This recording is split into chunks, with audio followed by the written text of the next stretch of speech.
Social History Module. Social history is a portion of the medical history addressing familial, occupational, and recreational aspects of the patient's personal life that have the potential to be clinically significant. The social history details of the patients can be added here.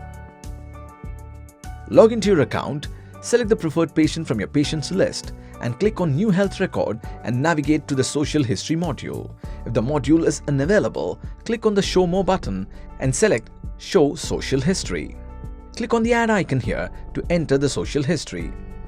Here we can specify or select the social history type from the drop-down list.